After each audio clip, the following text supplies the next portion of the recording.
Hello people! Magandang araw sa inyong lahat. So for today's video ay maipapakita na naman po ako sa inyo na binigay ni Lola. First time ko ulit po ito matikman at tinatawag pala ito na pistachio. Ganon, ganito pala ang tsura ng pistachio. O, diba? Yan. Masarap daw yan na kukutin at titikman na natin. Mula nung dumating ako dito sa Hong Kong ay nakakatikim na ako ng mga prutas na nakikita ko lang doon sa Pilipinas. Pag pumupunta ako sa market, ang dami kong nakikita na mga prutas at ang bababa ng mga presyo, mga $10, 10 or 23 or 24, ganon. Syempre, pag i-convert mo sa Pilipinas, mahal. Andito tayo sa Hong Kong, mura na yun.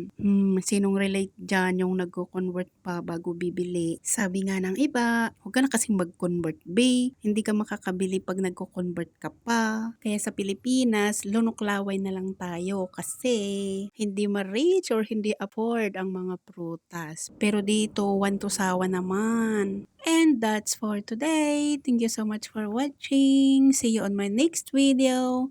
Bye-bye!